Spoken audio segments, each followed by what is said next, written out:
So, are you a fan of spicy Korean stews or soups?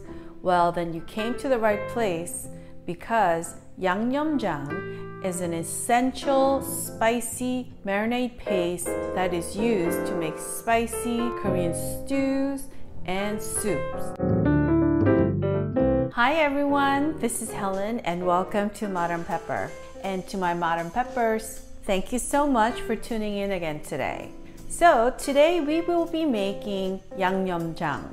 And YangYeomJang is basically a seasoning paste that is made up of Korean red pepper flakes. Now, Korean red pepper flakes in Korean is called 고춧가루. I know, people are like, what? Gochu what? It's actually G-O-Chu, C-H-U, Ga-G-A, Ru, R-U. 고춧가루, 고춧가루. So if you go slowly, it's not that bad. But a lot of my non-Korean friends are like, what, Helen, what is gochuga, gochuga, gochu? And I'm like, oh my God. Anyway, I love my friends. I appreciate them trying to learn how to say gochugaru. And today we are going to make gochugaru yangnyeomjang. Yangnyeomjang basically translates to a seasoning marinade or seasoning sauce or seasoning paste, loosely translated. And I'm going to phonetically teach you how to say YangYeomJang. Yang, Y-A-N-G, Yang, Yum, Y-E-O-M, Jang, J-A-N-G, Jang. YangYeomJang. So you could use 고춧가루 양념장 to make TteokBokki, spicy fried chicken called BulDak. You could also use it to make 매운탕, which is a spicy fish stew, which is amazingly so good. It's one of my favorite Korean fish dishes. I'm drooling. You could also use it to make spicy braised fish, such as 고등어 조림, which is mackerel fish. You could also use it to make 아구찜, which is my all-time favorite. It's monkfish sauteed in this like gravy consistency, spicy sauce with like tons and tons of bean sprouts. Oh, I'm drooling as I'm thinking about that dish. It's so good. Or you could use it to make GoChuJang, which is so yummy. And you could also use it to make Budae-jjigae, called army base stew. I mean, anything that's related to spicy dishes, today's spicy marinade paste is really, really ideal. And of course, you could use it to make sundubu-jjigae, which is one of the most popular spicy Korean stews. So yum, so healthy, and just so, you know, it's like if you had a bad day and you get to eat a bowl of piping sundubu-jjigae, it just kind of like releases all the stresses of the day and you feel so much better. It literally is Korea's spicy comfort stew. Sundubu-jjigae is all-time, hands down, one of those, you know, one of those stews where I just eat it and I just feel so comforted. And I'm sweating a little and my stomach's happy. Anyway, I'll stop. So for next week's video recipe, we will be making sundubu-jjigae using today's 고춧가루 양념장. So if you have not subscribed, make sure to subscribe by clicking on that subscribe button that you see at the corner right there. Click on that so that next week we can make sundubu-jjigae from scratch using today's 고춧가루 양념장. It's gonna be so good. I'm drooling. Now, before we start on going over the ingredients, there are a few ingredients that I want to kind of give you a little bit of more information. So first and foremost, we need gochugaru, which is Korean red pepper flakes. You want to make sure you get the coarse kind. You don't want to get the one that's fine powder. And then the other ingredient that we need is a GoChuJang. And GoChuJang is basically Korean red pepper flakes that have been turned into a delicious paste. And to learn how to make gochujang is an art form. Okay, this is not something you just kind of whip up. It's a long tradition that goes back thousands of years where gochujang is a staple ingredient along with doenjang, which is Korean soybean paste, and 간장, which is soy sauce. Those three ingredients are essential, critical, absolutely must-have in terms of Korean cuisine. Gochujang is something that could be eaten right away. It's a bit thick And you could also make it lighter by adding water and also rice wine and vinegar to make all different kinds of sauces and dressings. This is so good.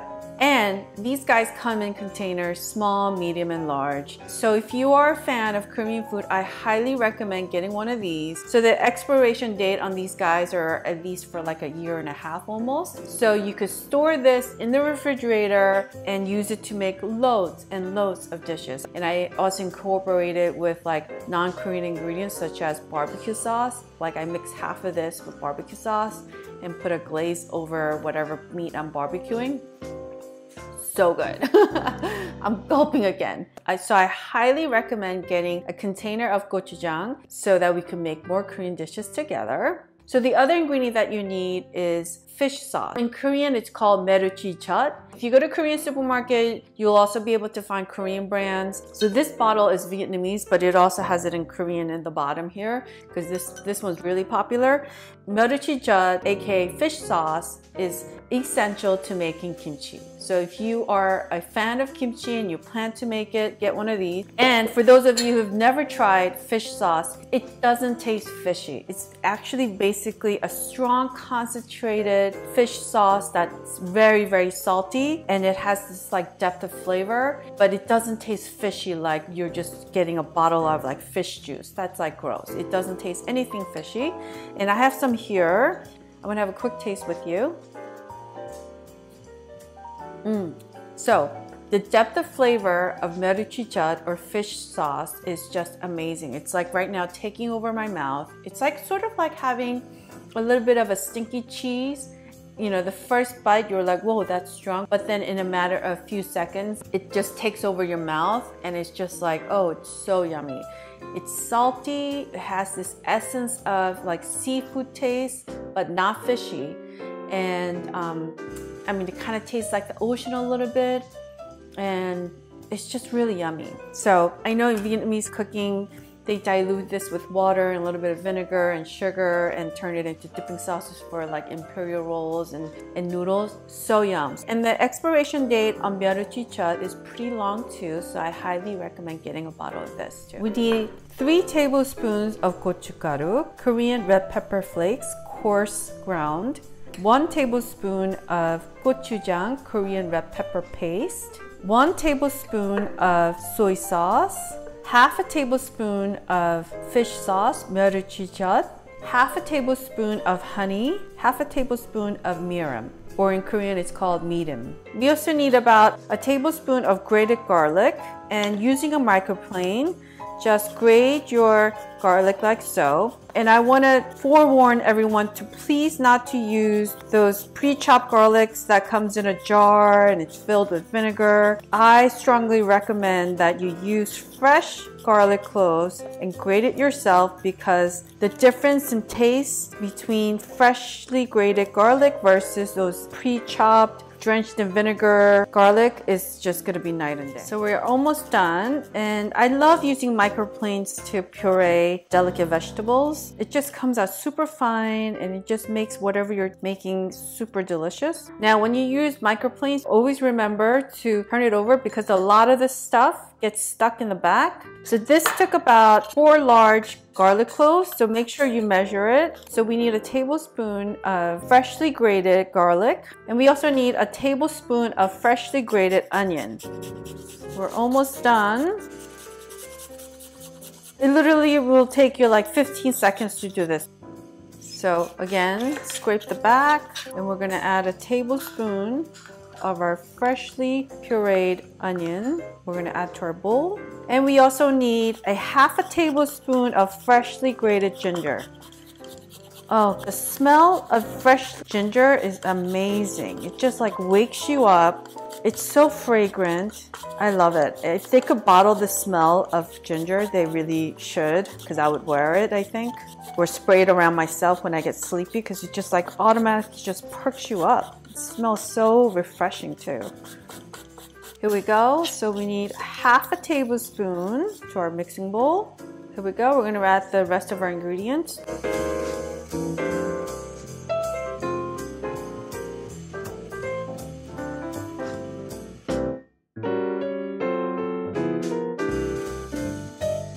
I didn't even start mixing this yet, and it smells so good already. It's getting me hungry. You know that getting me hungry yummy smell? Oh, yum. Look at that. Doesn't that look so good? All right, so just mix it up.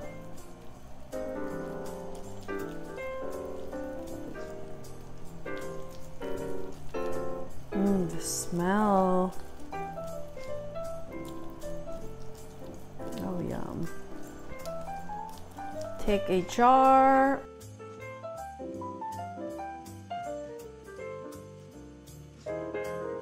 And then make sure to kind of pat it down.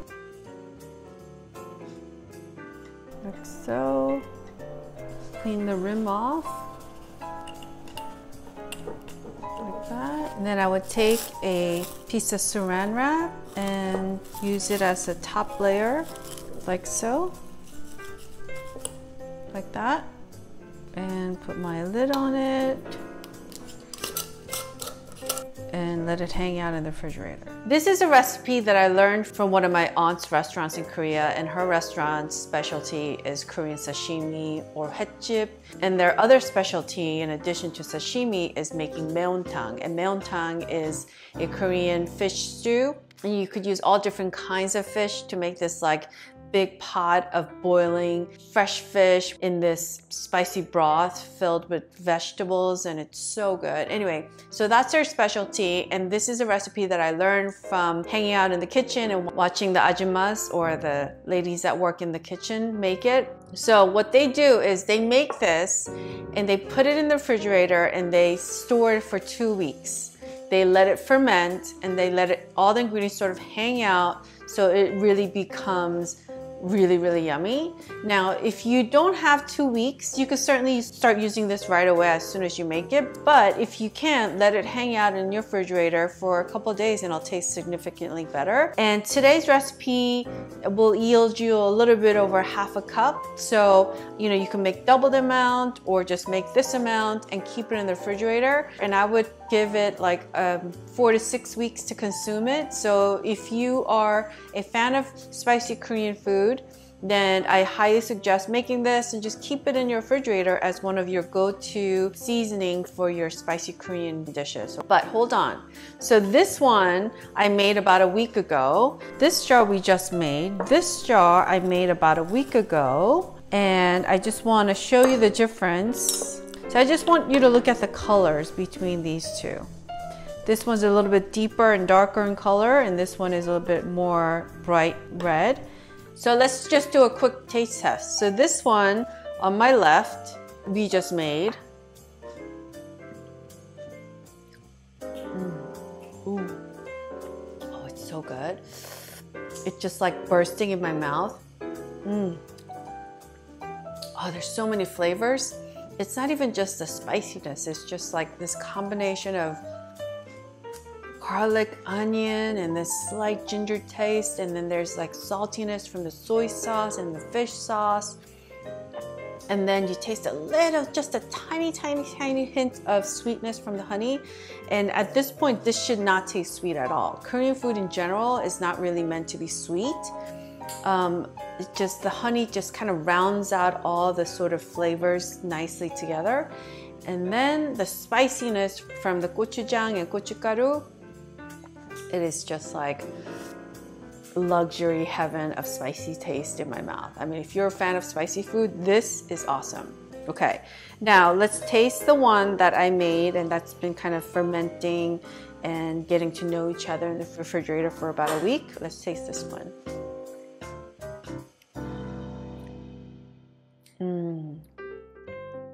Oh, this tastes very different from this one in that it just kind of is all gelled together, and it's just like giving me this like depth of flavor.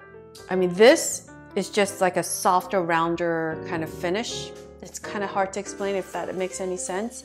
This, you could taste all the individual ingredients, but this seems like it was meant to be all together. This is so good. I'm just gonna have another taste. Wow. Really good. They're both really good. So if you don't have time, make it and use it right away. But if you could make this and keep it in the refrigerator so you can make other spicy Korean dishes, I highly recommend making it and letting it hang out, because there's a little bit of a difference in taste in terms of how this tastes a bit more sort of a rounded flavor. Really yum. YangYeomJang is a generic term for seasoning sauce or seasoning marinade or seasoning paste, okay? Now, when you make YangYeomJang, the ingredients and how you make it changes depending on what you're using it for. So if you're using it for spicy stews, spicy soups, or spicy sort of braised dishes such as, you know, TteokBokki or fish jorim or 생선 jorim. Now, if you're making yangyomjang for Korean sashimi called hue, then you would add vinegar and more gochujang and less gochugaru. So it all depends on the dish that you're making. That kind of dictates the ingredients and the consistencies and such. So yangyomjang that you make for bibimbap would be liquidy compared to this. This is a paste, and it would have a bit more sweeter aftertaste, and it would have more gochujang, but more water added to it. So it really varies. Now, the other Korean pepper paste yangnyeom that I wanted to kind of briefly talk to you about is called Budae-jjigae. You could use the same ingredients that we use today minus the gochujang.